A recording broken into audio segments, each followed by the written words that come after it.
Hey everybody, welcome back to Video Game Esoterica and our When I Feel Like It series, Retro Revamp Rewind, where I take a look at some of the games that I featured on my channel at the very beginnings and re-review them. And I absolutely love Dead of the Brain. It's an awesome visual novel adventure game from Fairy Tail, and the reason that I am covering this again is because after I did that first video, this game was translated to English, which means we can actually enjoy it for the first time ever. Before I get too far involved, do me a huge favor, go down below, hit like and subscribe, that notification bell definitely helps us out. And if you feel so inclined to want to support the channel, we got a Patreon link down below as well. But I've absolutely loved this series for a very long time, so much so that I own both Dead of the Brain 1 and 2 on the PC-98, as well as having the compilation on the PC Engine, and it was the last game officially released for that console.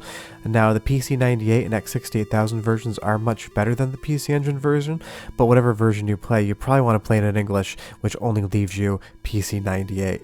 But I absolutely love that this game is now in English, because this is a very interesting and unique game with a lot of great storytelling from a company, Fairy Tail, that was known for making really great horror visual novels. If you look the company up, they're also known for making some very adult-themed games, which I don't feature on the channel, but they did have an offshoot for a while in the early to mid-90s where they were doing these really awesome horror games, and Dead of the Brain is the first one in that Nightmare trilogy. And having it in English is spectacular because I've always wondered what's been going on with this game, and of course with Google Translate on a phone or on a computer you could get a certain sense of what was happening, but now we have a full English translation and it is quite good. But to kick the story off, Dr. Cougar here has created a reanimation serum that will bring animals back from the dead. And maybe that rings a bell, maybe it doesn't, but later on in the video I'll explain exactly what this game is kind of borrowing from story-wise. But you'll see here, his cat, who died of feline dementia, I'm not sure if that's true or not, if it's a real thing, is given an injection of the reanimation serum, and all of a sudden Schrodinger the cat here, a very fun pun, is going to come back alive. And I'm not sure how much of the translation is literal. Maybe the cat's name was Schrodinger in the Japanese version, or maybe this is a little bit of playfulness from the English translators. I'm not sure.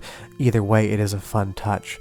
But all of a sudden there's a cop here and he's wondering why people are hearing meows going on, which I think is really funny because Cole shot a gun twice to kill a cat in this apartment, yet nobody complained about the gunshot. That's a little bit of a missed story opportunity. How does somebody hear cat meows but not a handgun being fired twice? But it doesn't really matter why the cop's here. He's here for a very specific reason, and all of a sudden he's starting to hear that there's a meowing coming from the refrigerator, a place that cats normally don't go. Although I will say I left my refrigerator door open for a minute one time years ago, and I found my cat sitting on a shelf because it was summer and he was hot, so I guess it's not out of the question. But that cat jumped out and ripped the throat out of the cop. He is dead. Cat 1, human 0. They can be a little bit of assholes, so I'm really not surprised here. But what we find out after Doc gives him the serum is that the human does become alive again. They were so worried about the cops were going to do to them when they reported, they figured maybe they could just bring him back and he would be friendly. But of course, if we know anything about reanimation serums, nothing that comes back alive is ever nice. Even Pet Cemetery, which this game borrows from a little bit as well, anything good you put in the ground comes back evil. Anything you reanimate with Doc's serum becomes evil. They're trying to escape through a cemetery, and unfortunately Doc's foot is going to just get stuck on a rock right there, and he's going to drop all that reanimation serum in the cemetery. And if you know anything about cemeteries and reanimation serum, you know this is going to be really bad. But as much as I love this game, as great as the translation is, the soundtrack is really interesting too. So go ahead and enjoy it for like 45 seconds to a minute, and I'll come back and tell you more about why it's so awesome this game's been translated. But enjoy.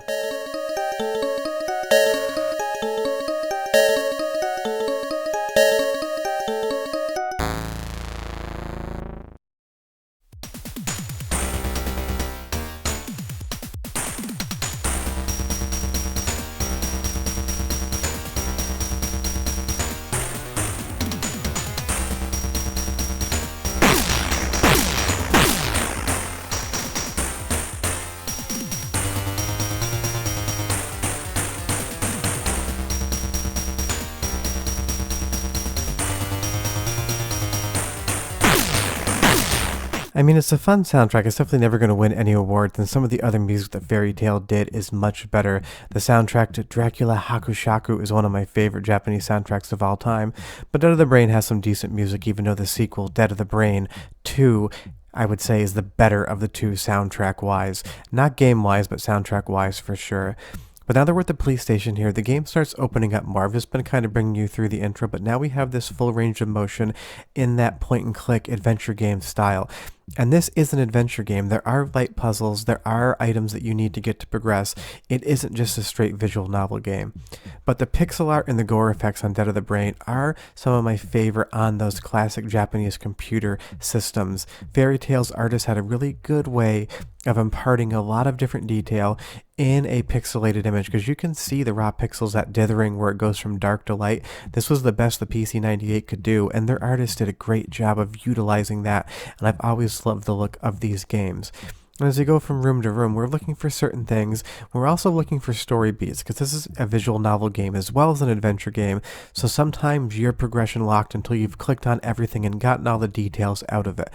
But the great thing is the story is so good and the translation is so excellent that you really do want to get all those details. There's a lot of world building here that really makes this world feel like a living, breathing place, even if it is inhabited mostly by the dead. And then you go into the dispatch room here, and you can see that the zombies have just torn through this place. People's heads are half missing.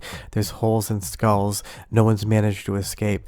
And it just looks amazing. If you're into horror games, this is definitely going to be a deep cut, but because it is in English, you're 100% enjoy it. And you'll see here that we found this radio, and like I mentioned earlier, this game does use a lot of inspiration. Once we realized we need to use the use button, not the talk button, Cole was going to radio out there, and the radio is going to ask for brains, and then it's going to say, send more cops. If you don't know where that's from, you probably aren't a big 80s horror movie fan, but it is from Return of the Living Dead. This zombie here is going to call for more cops to come to this emergency scene, and the zombies are going to slam around them. This is where that's borrowing from, and there's a lot of different movie nods in this game, and it is really fun to pick them out and see where they're coming from. But like I said earlier, this is not just a visual novel game where you're fed everything. You do need to look around for different items, because you'll see here as we went through that large door in the back, it is too dark for us to look around, so we need to find an item that allows us to better search this area out. In the earlier parts of the game, it's going to be easier to find those items. As you get further into the adventure itself, you're definitely going to have to do a lot of backtracking, because there is a map on this game, and you can go from location to location, because something you find at the police station may be useful at a different location, or you may have to come back to the police station once you find an item somewhere else or more information. But we have to grab this flashlight here, because that's going to allow us to go into the other room and be able to see. It takes a minute to get used to all the different commands. Use is not going to work. Get is what you're going to want to use when you want to pick an item up. You would think use would be fine. It just isn't. But now that we're in here, if we go back to use, we're going to see we have an inventory, and now magically this hallway is going to be lit enough with that flashlight for us to see what's around the corner. Now, I don't want to spoil anything. We are still early game, but what's around the corner is spectacular, and the rest of this game is absolutely amazing. It's a 10 out of 10 horror visual novel adventure game in my book, and now that it's in English, it's an 11 out of 10, and that's why I wanted to cover this video on Retro Revamp Rewind, because when I first showed this game, it was in complete Japanese, and I was just talking about the aesthetics. But now that we have an English translation, we can get the full enjoyment out of the story. I just hope that Dead of the Brain Part 2 gets translated as well, because I want to know how this ends. So far, it's 50% in English, 50% in Japanese, and I'm just not quite sure. But yeah, if you're looking for an awesome, obscure horror adventure game, you could do a lot worse than Dead of the Brain. Try that, leave me a comment down below, tell me if you've ever heard of this series before, I'd be curious. I'll be back next Friday with another video, and I'll have videos throughout the week as well. Hit like and subscribe, and we will see you guys next time. But trust me, what's around that corner is quite interesting. Bye-bye.